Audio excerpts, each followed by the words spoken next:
I got her pregnant, so I'm divorcing you. Now I know for sure. There's nothing wrong with my fertility. We didn't even need those tests. I was suddenly presented with divorce papers by my husband. The suddenness of it all left me speechless, my mouth agape. Seeing my reaction, he wore a smug look on his face. But what shocked me wasn't the fact that he cheated. I just couldn't believe he got another woman pregnant. My name is Catherine. I've been married to Anthony for 3 years. We don't have any kids yet. Both of us want children, but for some reason, it hasn't happened. We started trying soon after getting married, but 3 years in and still no luck. I thought maybe the problem was with me. Anthony, we've been trying for 3 years without success. Don't you think there might be an issue with one of us? Shouldn't we get tested? What? You want to say it's my fault? No, I just think maybe the issue is with me. But we won't know unless we both get checked. If you think it's you, then you go first. If it turns out you're the problem, you can just get treatment, right? But if it turns out I'm not the problem, it'll just be a hassle for you two, right? Please, let's go together. Reluctantly, he agreed. But at the hospital, he kept saying, it's not my fault. After various tests, a month later, we went back to the hospital to hear the results. The doctor started with mine. Regarding Catherine, it seems you have a condition that makes it hard for you to conceive. It turned out I had endometriosis, which I had suffered from in the past, and which was diagnosed as a result of the test. It was severe, and I was diagnosed as having difficulty conceiving. The news hit me hard, and I broke down. As the doctor tried to console me, Anthony suddenly stood up, fuming. So it was you all along. I can't believe you ever doubted me. He tried to storm out, but the doctor stopped him. We hadn't shared your results yet. What does it matter if she's the problem? Then it's none of my business. With that, he left. I tried to chase after him, but the doctor stopped me.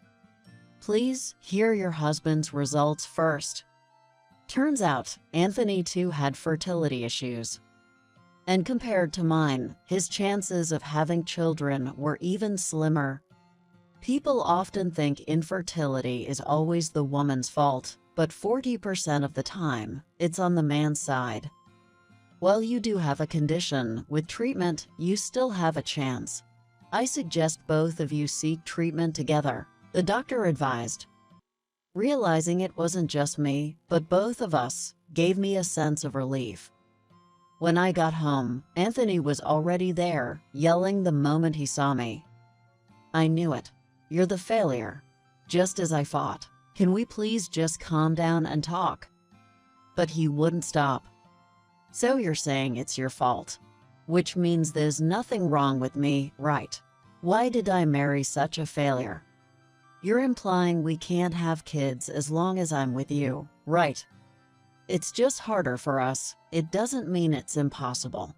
And you know what, Anthony? I tried to explain my husband's medical results, but he was too agitated and only seemed to care about berating me.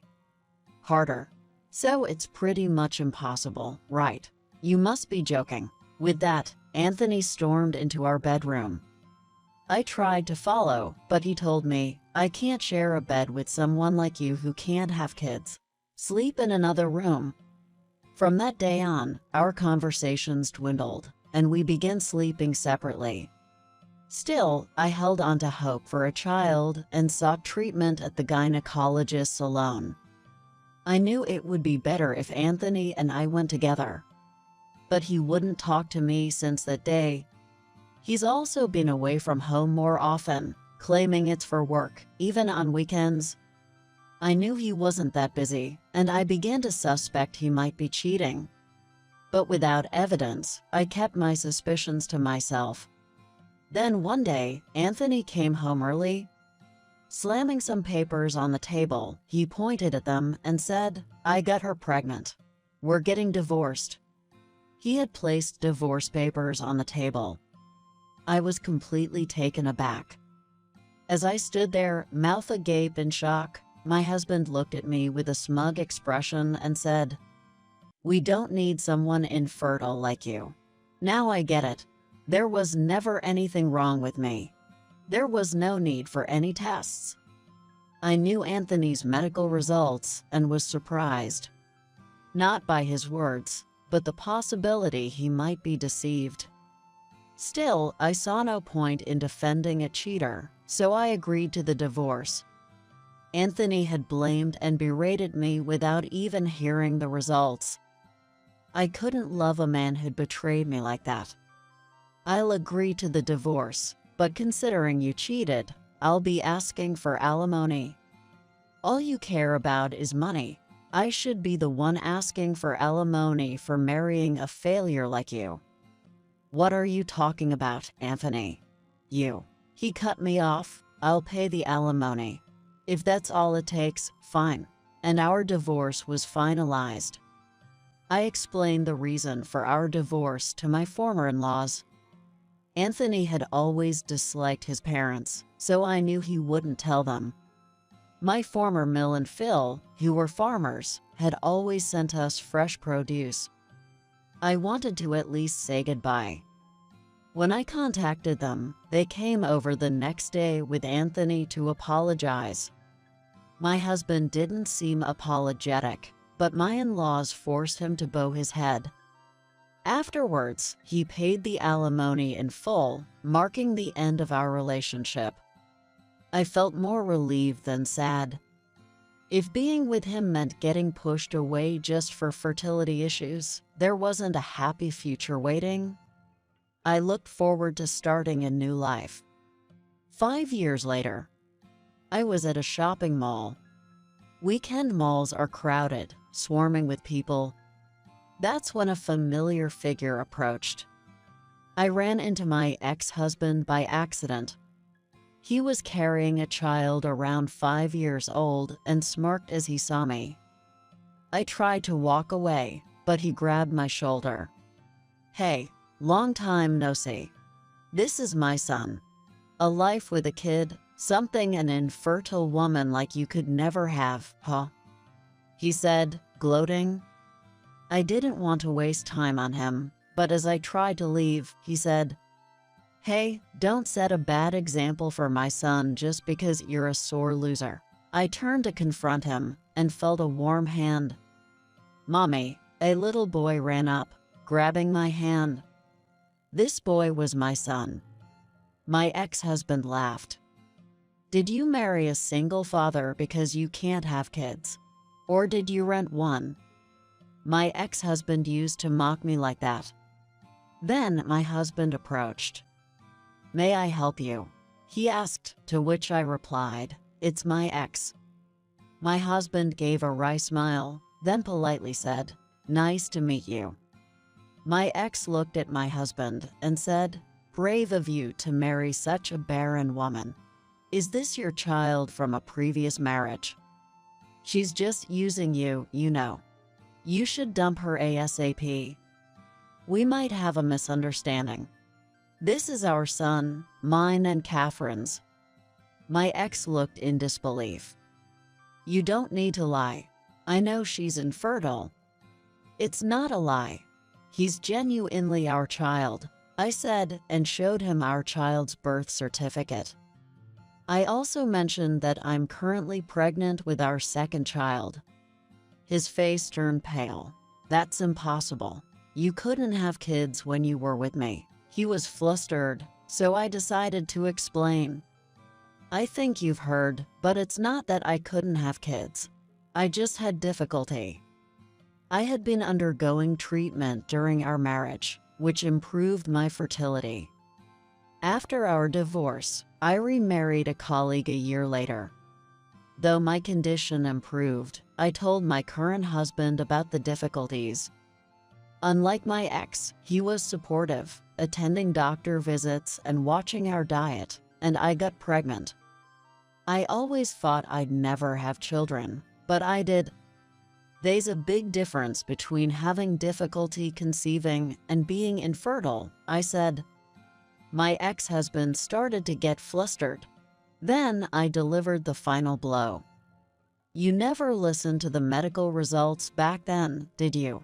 I tried to tell you several times, but you wouldn't listen. The results showed that you had more fertility issues than I did. That can't be true. I have a son. As he looked at his son, he began to shake. You're my son, right? The boy in his arms seems clueless about the conversation. You shouldn't be discussing this in front of a child. Can we just leave it at that? We're living happily now. If you're happy too, isn't that what matters?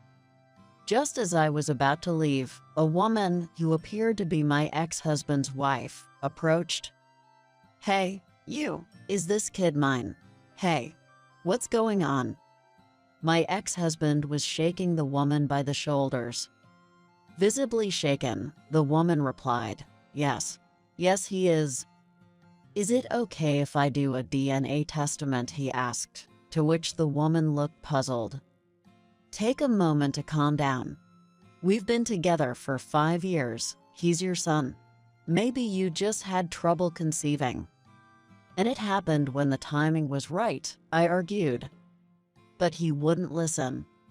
He forgot they were in public and started causing a scene. Just look at us. After all that, we haven't had another child, even if we were getting treatments. You already have a second one. Something's not right. It's fishy. Tears streamed down his face. A boy standing next to him looked terrified seeing his behavior. I didn't want to get involved, and I thought this would upset my husband and son, so I tried to leave the scene. Suddenly, he got up. It's all your fault. You ruined the family I thought was happy. He began walking towards me. I felt fear and tried to grab my son and run, but then I heard a thud. My husband had tackled him with a shoulder throw. Heck, it's absurd for you to attack my wife, isn't it? You're the one who betrayed her. I get why she's angry, but you have no right to be. My husband has the skill level of a black belt in judo. So, throwing my untrained ex-husband was a piece of cake for him. Unable to retort after hearing my husband's valid argument, my ex-husband collapsed on the floor. Why? Why did it come to this? It's because you betrayed me, right? Well, thanks to your betrayal, I have this happy life now, so I'm grateful.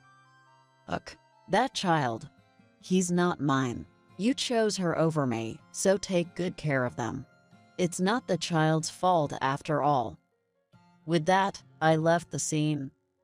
From behind, I could hear my ex-husband and his wife arguing, but we didn't look back. Afterwards, my ex-husband tried to contact me several times. I mistakenly answered his call once. He ranted, I divorced her. As I suspected, after the DNA test, the kid's not mine. You already have a kid. Even if it's not mine, you'd still love it as your own. And having another kid, making us a family of 5 sounds nice, right? I had another fertility test recently. They said I'm not completely infertile, just that it's a bit difficult. So let's get treatment together and have a child.